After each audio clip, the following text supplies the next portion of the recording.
ತೆಲಂಗಾಣದಲ್ಲಿ ಕಾಳೇಶ್ವರಂ ನೀರಾವರಿ ಪ್ರಾಜೆಕ್ಟ್ ಸಂಚಲನ ಎಬ್ಬಿಸಿದೆ. ಜಗತ್ತಿನಲ್ಲೇ ದೊಡ್ಡ ಯೋಜನೆ ಅಂತ ಶುರು ಮಾಡಿದ್ದಂತ ಯೋಜನೆಯಲ್ಲೇ ಬರೋಬ್ಬರಿ ಲಕ್ಷ ಕೋಟಿ ಹಗರಣದ ವಾಸನೆ ಬಡಿದಿದೆ. ಈ ಹಗರಣದ ತನಿಖೆಗೆ ನೇಮಿಸಿದ್ದ ವಿಚಾರಣಾ ಆಯೋಗ ತನ್ನ ವರದಿಯಲ್ಲಿ ಸ್ಫೋಟಕ ಅಂಶಗಳನ್ನು ಉಲ್ಲೇಖಿಸಿದೆ. L&T ಕಂಪನಿಗೆ ಬ್ಯಾರೇಜ್ ಮರುಸ್ಥಾಪನೆ ವೆಚ್ಚವನ್ನು ಭರಿಸುವಂತೆ ಹೇಳಿದೆ.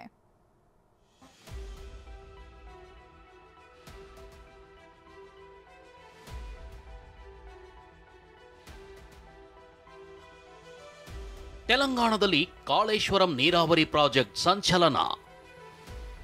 ಯೋಜನೆಯಲ್ಲಿ ಭಾರಿ ಅಕ್ರಮ ಆಗಿದೆ ಅಂತ ವರದಿ ಸಲ್ಲಿಕೆ.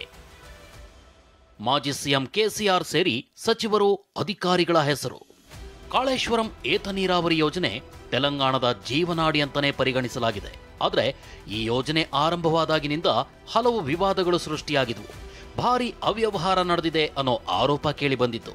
ಇದೇ ಕಾರಣಕ್ಕೆ ನ್ಯಾಯಮೂರ್ತಿ ಪಿನಾಕಿ ಚಂದ್ರ ಘೋಷ್ ನೇತೃತ್ವದ ವಿಚಾರಣಾ ಆಯೋಗವನ್ನ ತನಿಖೆಗೆ ನೇಮಿಸಲಾಗಿತ್ತು. ಆಯೋಗ 15 ತಿಂಗಳು ತನಿಖೆ ನಡೆಸಿ ಇತ್ತೀಚೆಗೆ ವರದಿ ಸಲ್ಲಿಸಿತು.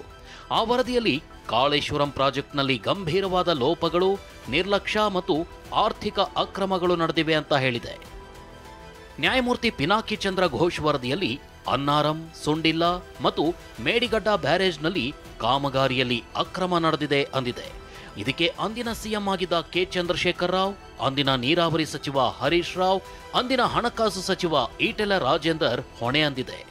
ಇನ್ನು ಅಧಿಕಾರಿಗಳು ಕಾಂಟ್ರಾಕ್ಟ್ ಪಡೆದ ಕಂಪನಿಯದ್ದು ದೋಷ ಇದೆ ಅಂತ ವರದಿಯಲ್ಲಿ ಉಲ್ಲೇಖಿಸಿದೆ. ಆರಂಭದಲ್ಲಿ 38,500 ಕೋಟಿ ರೂಪಾಯಿಗಳ ವೆಚ್ಚದಲ್ಲಿ ಆರಂಭವಾಗಿದ್ದ ಯೋಜನೆ ಅಂತಿಮವಾಗಿ 1,10,248 ಕೋಟಿಗೆ ಕೊನೆಗೊಂಡಿತು. ಅಂದ್ರೆ ಯೋಜನಾ ವೆಚ್ಚ ಅಂದಾಜು 186% ಹೆಚ್ಚಾಗಿದೆ ಅಂತ ಘೋಷ್ ವರದಿ ಹೇಳಿದೆ. ಅನೇಕ ಕೆಲಸಗಳು ಮುಗಿಯೋ ಮೊದಲೇ ಕಂಪನಿಗಳಿಗೆ ಕಾಮಗಾರಿ ಪೂರ್ಣಗೊಂಡಿದೆ ಅಂತ ಪ್ರಮಾಣ ಪತ್ರಗಳನ್ನು ನೀಡಲಾಗಿದೆ ಅಂತ ವರದಿಯಲ್ಲಿದೆ. ಬ್ಯಾರೇಜ್ ಪುನಃಸ್ಥಾಪನೆ ವೆಚ್ಚವನ್ನ ನೀವೇ ಭರಿಸಬೇಕು. ಪಿಸಿ ಘೋಷ್ ವರದಿಯಲ್ಲಿ L&T ಕಂಪನಿಗೆ ಸೂಚನೆ. ಕಾಳೇಶ್ವರಂ ಯೋಜನೆ ಹಗರಣದಲ್ಲಿ ತಪ್ಪ್ಯಾರದ್ದು ಅಂತ ಹೇಳಿರೋ ಘೋಷ್ ವರದಿ ಅದಕ್ಕೆ ಕೆಲವೊಂದು ಮಾರ್ಗೋಪಾಯಗಳನ್ನು ಕೂಡ ಸೂಚಿಸಿದೆ. ಮೇಡಿಗಡ್ಡ ಬ್ಯಾರೇಜ್ನ 7ನೇ ಬ್ಲಾಕ್ ಸಂಪೂರ್ಣ ಹಾನಿಗೊಳಗಾಗಿತ್ತು. ಆ ಬ್ಲಾಕ್ ದುರಸ್ತಿ ಜವಾಬ್ದಾರಿಯನ್ನ L&T ಕಂಪನಿ ಹೊತ್ತಿದೆ. ಹೀಗಾಗಿ ತನ್ನದೇ ವೆಚ್ಚದಲ್ಲಿ ಮೇಡಿಗಡ್ಡ ಬ್ಯಾರೇಜ್ನ 7ನೇ ಬ್ಲಾಕ್ ಪುನಃಸ್ಥಾಪಿಸಬೇಕು ಅಂತ ಘೋಷ್ ವರದಿಯಲ್ಲಿ ಸೂಚಿಸಿದೆ. ಅದೇ ರೀತಿ ಅನ್ನಾರಂ ಮತ್ತು ಸುಂಡಿಲ್ಲಾ ಬ್ಯಾರೇಜ್ಗಳಿಗೆ ಜವಾಬ್ದಾರರಾಗಿರುವ ಕಂಪನಿಗಳಿಗೂ ಇದೇ ಸೂಚನೆ ನೀಡಿದೆ. ಅವರ ಹೊಣೆಗಾರಿಕೆ ಅವಧಿಯಲ್ಲಿ ಉದ್ಭವಿಸಿದ ದೋಷಗಳನ್ನ ಅವರದೇ ವೆಚ್ಚದಲ್ಲಿ ಸರಿಪಡಿಸುವಂತೆ ಹೇಳಿದೆ.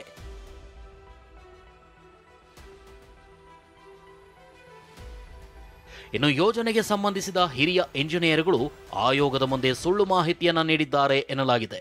ಕೆಲವರು ಸತ್ಯಗಳನ್ನ ಮರೆ ಮಾಡಿದ್ದಾರೆ ಮತ್ತು ಕೆಲವರು ಸುಳ್ಳು ವಿವರಗಳೊಂದಿಗೆ ಆಯೋಗವನ್ನ ದಾರಿ ತಪ್ಪಿಸಲು ಪ್ರಯತ್ನಿಸಿದ್ದಾರೆ ಅಂತ ವರದಿಯಲ್ಲಿ ಹೇಳಿದ್ದಾರೆ ಅನ್ನೋದು ಕುತೂಹಲ ಕೆರಳಿಸಿದೆ. Bureau report, TV9.